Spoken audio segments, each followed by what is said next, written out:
बाधाएं आती हैं आई घिले परे की घोर घटाएं, पाँवों के नीचे अंगारे, सर पे बरसे यदि ज्वालाएं, निज हाथों से हंसते हंसते आग लगा के चलना होगा, कदम मिला के चलना होगा, कदम मिला के चलना होगा। तो इन्हीं पंक्तियों के साथ हम दोस्तों आज यूपीएसआई का टेस्ट जो कि बहुत ही महत्वपूर्ण होने वाला है, सभी एमसीक्यू प्रश्न बहुविकल्पी प्रश्न हम हल करने वाले हैं। तो चलिए दोस्तों शुरू करते हैं। हमारा आज का पहला प्रश्न है दोस्तों कि केंद्र सरकार, क्या दोस्तों, कि केंद्र सरकार ने वर्ष 2021 के लिए छत्तीसगढ़ में जल जीवन मिशन के तहत कितने करोड़ रुपए मंजूर किए। तो इसके लिए ऑप्शन क्या दिया है दोस्तों कि ऑप्शन नंबर ए 555 करोड़ रुपए, ऑप्शन नंबर बी 745 करोड़ रुपए, ऑप्शन नंबर सी 445 करोड़ रुपए, ऑप्शन नंबर डी 945 करोड़ रुपए। तो दोस्तों इसका आंसर हो जाएगा ऑप्शन नंबर सी। क्या हो जाएगा दोस्तों? ऑप्शन नंबर सी 445 करोड़ रुपए। तो केंद्र सरकार ने वर्ष 2020-21 के लिए छत्तीसगढ़ में जल जीवन मिशन के तहत कितने करोड़ रुपए मंजूर किए? तो 445 करोड़ रुपए मंजूर किए। हमारा अगला प्रश्न है दोस्तों,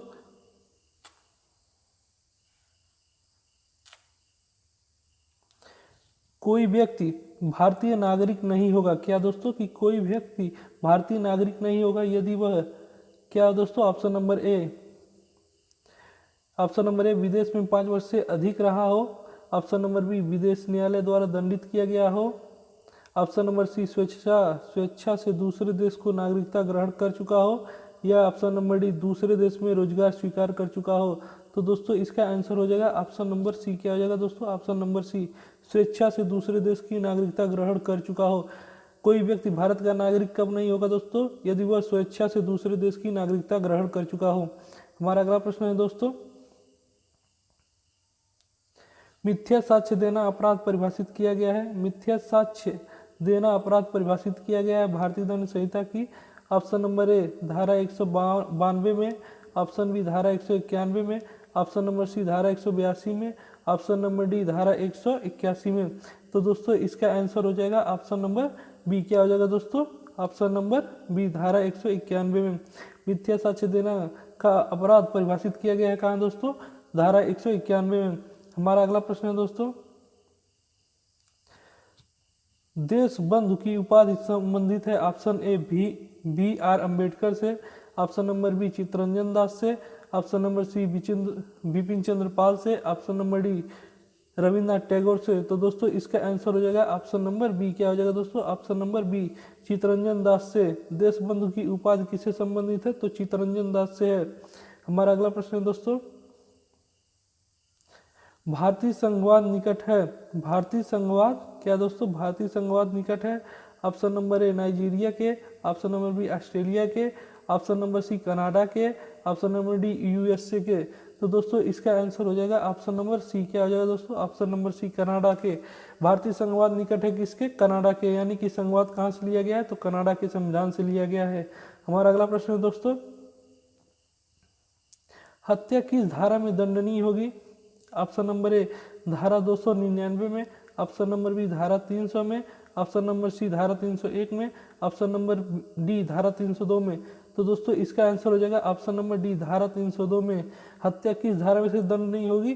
तो धारा 302 में। जबकि यह हत्या कहाँ परिभाषित किया गया है? तो धारा 300 में परिभाषित किया गया। हत्या को कहाँ परिभाषित किया गया? 300 में परिभाषित किया गया। हमारा अगला प्रश्न है दोस्तों, लेटराइट मिट्टी कहाँ पाई जाती है? क्या दोस्तों? लेटराइट मिट्टी कहाँ पाई जाती है? ऑप्शन नंबर ए भारी वर्षा वाले प्रदेश में, ऑप्शन नंबर बी मरुस्थल में, ऑप्शन नंबर सी उष्णकटिबंधीय प्रदेश में, ऑप्शन नंबर डी आर्द्र तथा शुष्क जलवायु वाले उष्णकटिबंधीय क्षेत्रों में। तो दोस्तों इसका आंसर क्या हो जाएगा दोस्तों? Option number D. क्या हो जाएगा दोस्तों? ऑप्शन नंबर डी आर्द्र तथा शुष्क जलवायु वाले उष्णकटिबंधीय क्षेत्रों में। लेटराइट मिट्टी कहाँ पाई जाती है? तो आर्द्र तथा शुष्क जलवायु वाले उष्णकटिबंधीय क्षेत्रों में। हमारा अगला प्रश्न है दोस्तों, भारतीय दंड संहिता में चोरी परिभाषित है। ऑप्शन नंबर ए धारा 396 में, ऑप्शन नंबर बी धारा 380 में, ऑप्शन नंबर सी धारा 391 में, ऑप्शन नंबर डी धारा 378 में। तो दोस्तों इसका आंसर हो जाएगा ऑप्शन नंबर डी। क्या हो जाएगा दोस्तों? ऑप्शन नंबर डी धारा 378 में क्या चोरी को परिभाषित किया गया है।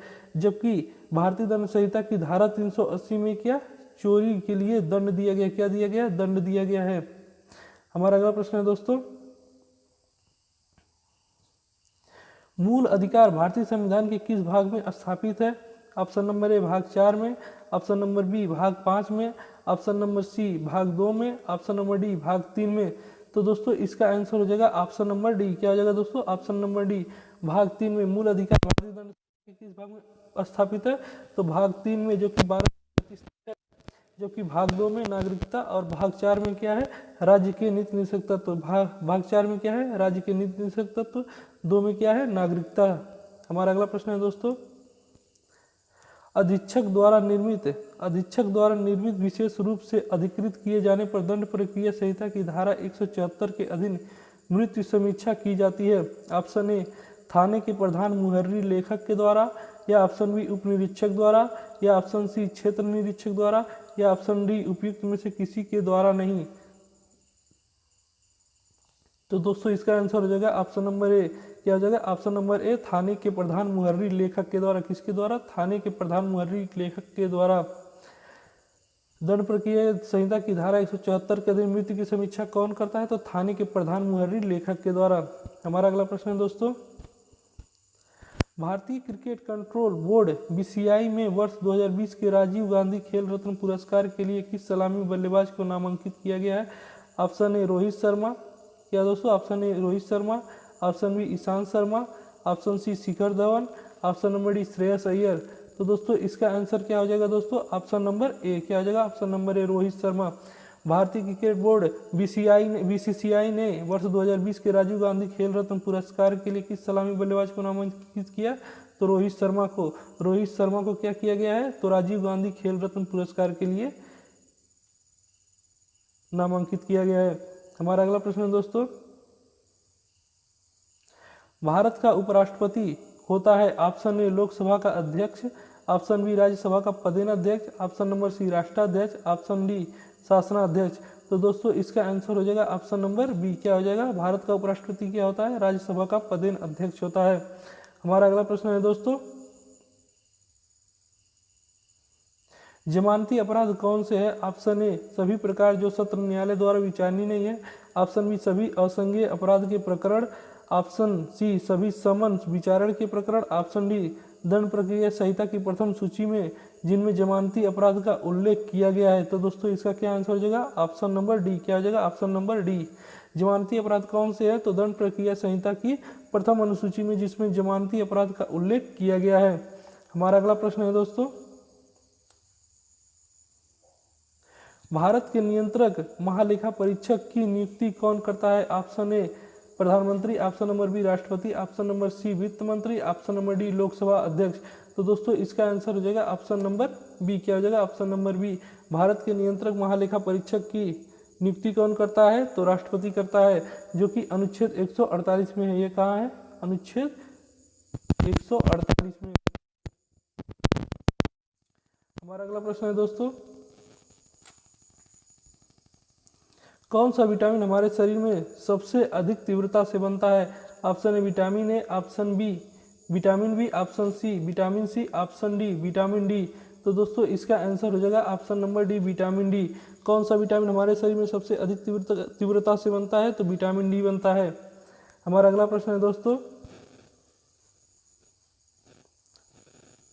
सरकार की राष्ट्रपति प्रणाली के अधीन, क्या दोस्तों? सरकार की राष्ट्रपति प्रणाली के अधीन कार्यकारिणी के सदस्य ऑप्शन ए विधानमंडल के दोनों सदनों के लिए किए जाते हैं, ऑप्शन नंबर बी केवल लोकसभा के लिए किए जाते हैं, ऑप्शन नंबर सी विधानमंडल के किसी भी सदन के सदस्य नहीं होते हैं, ऑप्शन नंबर डी नियुक्ति के बाद विधानमंडल के सदस्य बनते हैं। तो दोस्तों इसका आंसर हो जाएगा ऑप्शन नंबर सी। क्या होता है? ऑप्शन नंबर सी विधानमंडल की किसी भी सदन के सदस्य नहीं होते हैं। सरकार की राष्ट्रपति प्रणाली के अधीन कार्यकारिणी के सदस्य विधानमंडल के किसी भी सदन के सदस्य नहीं होते हैं। हमारा अगला प्रश्न है दोस्तों, सैनिक पुलिस की सहायता सेवा है। ऑप्शन ए वायरलेस सेवा, क्या दोस्तों? वायरलेस सेवा, ऑप्शन बी मोटरयान शाखा, ऑप्शन नंबर सी अश्रुगैस शाखा, या ऑप्शन नंबर डी ये सभी। तो दोस्तों इसका आंसर हो जाएगा ऑप्शन नंबर डी ए यह सभी। सैनिक पुलिस की सहायता सेवा के लिए क्या होते हैं? वायरलेस सेवा होती है, मोटरयान शाखा होती है, अश्रुगैस शाखा होती है। इसलिए ऑप्शन नंबर डी क्या हो जाएगा? सही हो जाएगा। हमारा अगला प्रश्न है दोस्तों, प्रायद्वीपीय भारत की सबसे बड़ी नदी कौन सी है? Option A Narmada, option A Narmada, option B Godavari, option C Mahanadi, option number D Kaveri.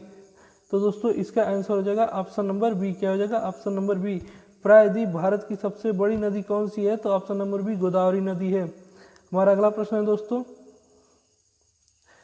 बिना वारंट के गिरफ्तारी करने के बाद मजिस्ट्रेट के आदेश के बिना पुलिस अधिकारी द्वारा गिरफ्तार किए गए व्यक्ति की अभिरक्षा में रखने की अवधि कितनी हो सकती है? ऑप्शन ए चोरी की गई वस्तु बता देने तक, या ऑप्शन नंबर बी अपराध की स्वीकृति तक, ऑप्शन सी 24 घंटे तक, ऑप्शन नंबर डी 12 घंटे तक। तो दोस्तों इसका आंसर हो जाएगा ऑप्शन नंबर सी। क्या हो जाएगा? ऑप्शन नंबर सी 24 घंटे तक। क्या हो जाएगा दोस्तों? ऑप्शन नंबर सी 24 घंटे तक। बिना वारंट की गिरफ्तारी करने के बाद मजिस्ट्रेट के आदेश के बिना पुलिस अधिकारी द्वारा गिरफ्तार किए गए व्यक्ति को अभिरक्षा में रखने की अवधि 24 घंटे है मात्र, यानी कि ऑप्शन नंबर सी सही हो जाएगा। हमारा अगला प्रश्न है दोस्तों, सर्वोच्च न्यायालय के न्यायाधीश किस आयु में सेवानिवृत्त होते हैं? सर्वोच्च न्यायालय के न्यायाधीश किस आयु में सेवानिवृत्त होते हैं? 60 वर्ष में, या 62 वर्ष में, या 64 वर्ष में, या 65 वर्ष में? तो दोस्तों इसका आंसर हो जाएगा ऑप्शन नंबर डी। क्या हो जाएगा? ऑप्शन नंबर डी 65 वर्ष में। सर्वोच्च न्यायालय के न्यायाधीश किस आयु में सेवानिवृत्त होते हैं? तो 65 वर्ष की आयु में सेवानिवृत्त हो जाते हैं। हमारा अगला प्रश्न है दोस्तों, हाल ही में भारतीय रिजर्व बैंक यानी कि आरबीआई ने पीएमसी बैंक पर प्रतिबंध कितने दिनों के लिए बढ़ा दिया? तो आरबीआई ने पीएमसी बैंक पर प्रतिबंध कितने दिनों के लिए बढ़ा दिएगा? ऑप्शन ए 6 माह, ऑप्शन बी 10 माह, ऑप्शन सी 11 माह, ऑप्शन डी 8 माह। तो दोस्तों इसका आंसर हो जाएगा ऑप्शन नंबर ए 6 माह तक। हाल ही भारत में आरबीआई ने पीएमसी बैंक पर प्रतिबंध कितने दिनों के लिए बढ़ा दिया? तो 6 माह के लिए बढ़ा दिया गया। हमारा अगला प्रश्न है दोस्तों, दंड प्रक्रिया संहिता की धारा 2C 2ग में क्या परिभाषित किया गया है? तो 2C या 2ग में क्या परिभाषित किया गया है? ऑप्शन ए अप्रसंगीय अपराध, या ऑप्शन बी प्रसंगीय अपराध, या ऑप्शन सी गैर जमानती अपराध, या ऑप्शन डी जमानती अपराध। तो दोस्तों इसका आंसर हो जाएगा ऑप्शन नंबर बी। क्या आ जाएगा? ऑप्शन नंबर बी प्रसंगीय अपराध। क्या आ जाएगा? प्रसंगीय अपराध। दंड प्रक्रिया संहिता की धारा 2C या 2ग में क्या परिभाषित किया गया है? तो प्रसंगीय अपराध परिभाषित किया गया है। हमारा अगला प्रश्न है दोस्तों, निम्नलिखित में से विषम क्या है? Option A SMTP, option B POP, option number C IMAP, या ऑप्शन डी SNMP।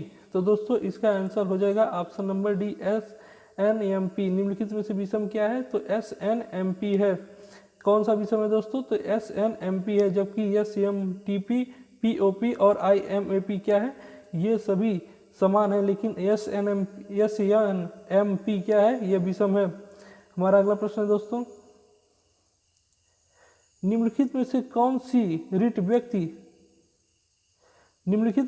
सी रिट व्यक्तिगत स्वतंत्रता का बुलवर्क है? ऑप्शन ए परमादेश, ऑप्शन नंबर ए परमादेश, ऑप्शन नंबर बी बंदे प्रत्यक्षीकरण, ऑप्शन नंबर सी अधिकार परीक्षा, ऑप्शन नंबर डी उत्प्रेषण। तो दोस्तों इसका आंसर हो जाएगा ऑप्शन नंबर बी। क्या हो जाएगा? ऑप्शन नंबर बी बंदी प्रत्यक्षीकरण। निम्नलिखित में से कौन सी रिट व्यक्तिगत स्वतंत्रता का बुलवर्क है? तो बंदी प्रत्यक्षीकरण है। हमारा अगला प्रश्न है दोस्तों, दहेज प्रतिषेध अधिनियम कब अधिनियमित हुआ? ऑप्शन ए 5 जून 1961 को, ऑप्शन नंबर बी 20 मई सन 1961 को, ऑप्शन नंबर सी 1 फरवरी 1961 को, या 1 जुलाई 1962 को। तो दोस्तों इसका आंसर हो जाएगा ऑप्शन नंबर बी। क्या हो जाएगा? ऑप्शन नंबर बी 20 मई सन 1961 को। दहेज प्रतिषेध अधिनियम कब अधिनियमित हुआ? तो 20 मई सन 1961 को हुआ।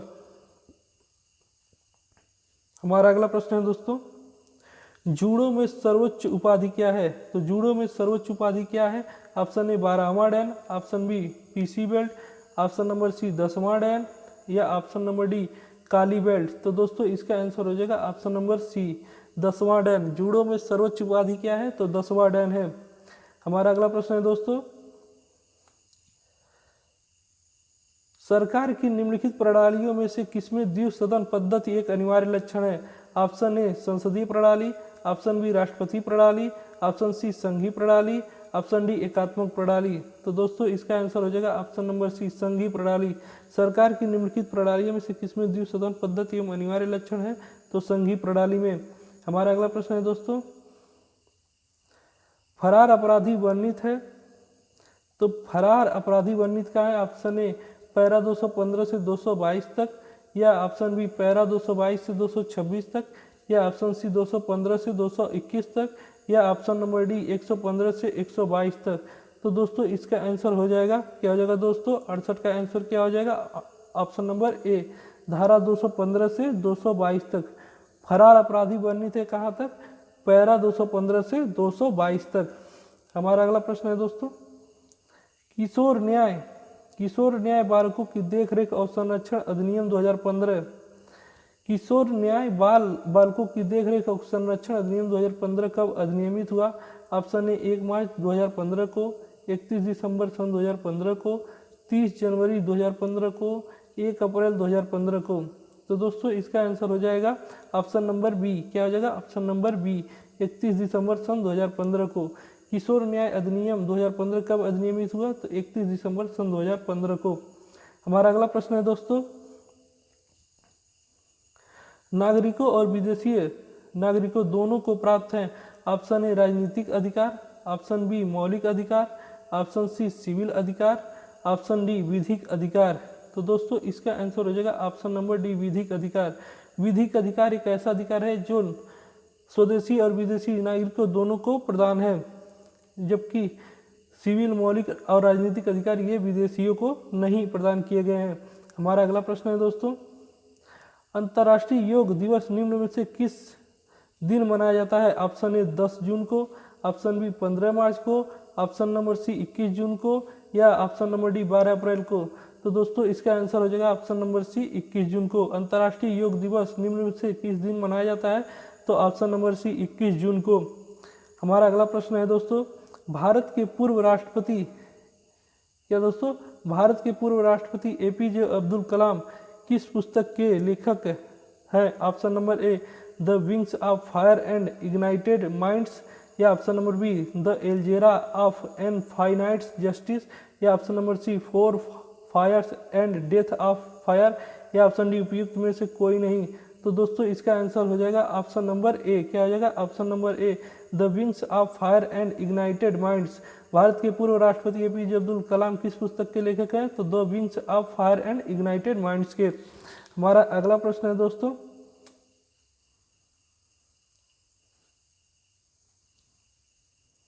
दोष सिद्धि पर परिशांति के प्रतिभूति वर्णित है। दोष सिद्धि के पर परिशांति के लिए प्रतिभूति वर्णित है। ऑप्शन ए धारा 108 में, ऑप्शन नंबर बी धारा 107 में, ऑप्शन नंबर सी धारा 106 में, ऑप्शन नंबर डी धारा 99 में। तो दोस्तों इसका आंसर हो जाएगा ऑप्शन नंबर सी, क्या हो जाएगा, ऑप्शन नंबर सी धारा 106 में। दोष सिद्धि पर परिशांति के लिए प्रतिभूति वर्णित कहाँ है? तो ऑप्शन नंबर सी धारा 106 में। हमारा अगला प्रश्न है दोस्तों, भारतीय संविधान के अंतर्गत पर्यावरण से संबंधित कौन सा अनुच्छेद है? ऑप्शन ए अनुच्छेद 48A, या ऑप्शन नंबर बी अनुच्छेद 21, या ऑप्शन नंबर सी अनुच्छेद 15, या ऑप्शन नंबर डी अनुच्छेद 19। तो दोस्तों इसका आंसर हो जाएगा ऑप्शन नंबर ए, क्या हो जाएगा, ऑप्शन नंबर ए अनुच्छेद 48A यानी कि 48A। भारतीय संविधान के अंतर्गत पर्यावरण से संबंधित कौन सा अनुच्छेद है? तो अनुच्छेद 48A जो कि भाग 4 में वर्णित है। हमारा अगला प्रश्न है दोस्तों जो कि बहुत ही महत्वपूर्ण है, क्षेत्रफल की दृष्टि से निम्नलिखित में से कौन सा संसदीय चुनाव क्षेत्र सबसे बड़ा है? Option number A Barmer Rajasthan, option number B Arunachal पश्चिम अरुणाचल प्रदेश, या option number C Ladakh Jammu और कश्मीर, या ऑप्शन नंबर डी उत्तराखंड या पूर्व उत्तरांचल। तो दोस्तों इसका आंसर हो जाएगा option number C Ladakh Jammu और कश्मीर। क्या हो जाएगा? लद्दाख जम्मू और कश्मीर। हमारा अगला प्रश्न है दोस्तों, दुर्भिक्ष के समय पुलिस को भूखे व्यक्ति, यानी कि दुर्भिक्ष के समय पुलिस को भूखे व्यक्ति ऑप्शन नंबर ए को जेल में डाल देना चाहिए, या ऑप्शन नंबर बी उसको अपने घर रखना चाहिए, या ऑप्शन नंबर सी उसे भोजन करवाना चाहिए, या ऑप्शन नंबर डी उसको काम दिलाना चाहिए। तो दुर्भिक्ष को पुलिस को क्या करना चाहिए? दुर्भिक्ष के समय पुलिस को भूखे व्यक्ति को क्या करना चाहिए? उसे भोजन करवाना चाहिए। क्या करवाना चाहिए? उसे भोजन करवाना चाहिए। दुर्भिक्ष के समय पुलिस को भूखे व्यक्ति को क्या भोजन करवाना चाहिए, यानी कि ऑप्शन नंबर सी सही हो जाएगा। क्या हो जाएगा? ऑप्शन नंबर सी सही हो जाएगा। हमारा अगला प्रश्न है दोस्तों, राज्य मानवाधिकार आयोग का अध्यक्ष होता है। ऑप्शन ए राज्यपाल, ऑप्शन बी जो जिला न्यायाधीश रह चुका हो, या ऑप्शन नंबर सी क्या दोस्तों? ऑप्शन नंबर सी जो उच्च न्यायालय का न्यायाधीश रहा हो, या ऑप्शन नंबर डी जो किसी उच्च न्यायालय का मुख्य न्यायाधीश रहा हो। तो दोस्तों इसका आंसर हो जाएगा ऑप्शन नंबर डी जो किसी भी उच्च न्यायालय का मुख्य न्यायाधीश रहा हो। क्या है दोस्तों? इसका आंसर हो जाएगा ऑप्शन नंबर डी जो किसी उच्च न्यायालय का मुख्य न्यायाधीश रहा हो। हमारा अगला प्रश्न है दोस्तों,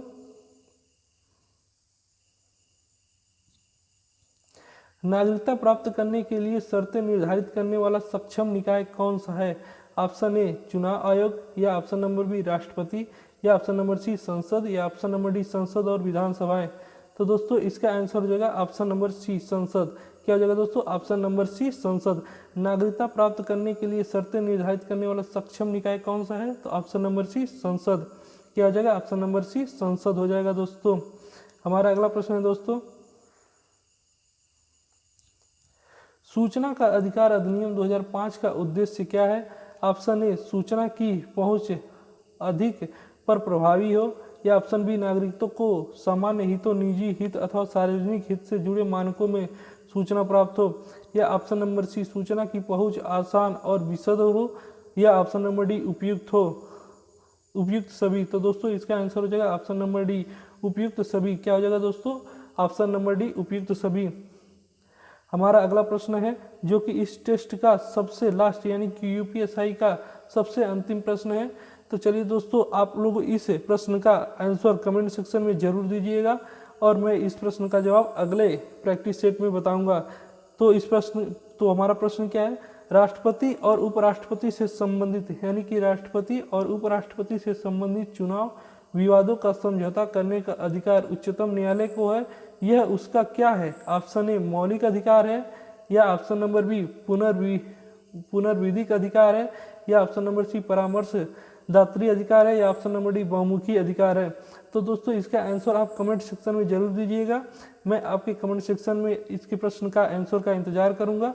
अगर यदि हमारी वीडियो अच्छी लगी हो तो लाइक, शेयर और हमारे चैनल को सब्सक्राइब कर बेल आइकन को जरूर प्रेस कर दीजिएगा, जिससे हमारे वीडियो की नोटिफिकेशन आपको समय समय पर मिलती रहे। हमने मूल विधि और संविधान और हिंदी के सभी प्लेलिस्ट बना दिया है जो कि बहुत ही महत्वपूर्ण है। आप उसे प्लेलिस्ट में जाके जरूर चेक करें, और आपको मैं यह आशा करता हूं कि यह प्लेलिस्ट आपको बहुत ही फायदा होगी आपकी यूपीएसआई एग्जाम, यूपी लेखपाल के एग्जाम, या यूपी SSSC के किसी भी एग्जाम में। तो चलिए दोस्तों मिलते हैं आपसे नेक्स्ट वीडियो में, तब तक के लिए धन्यवाद। जय हिंद साथियों।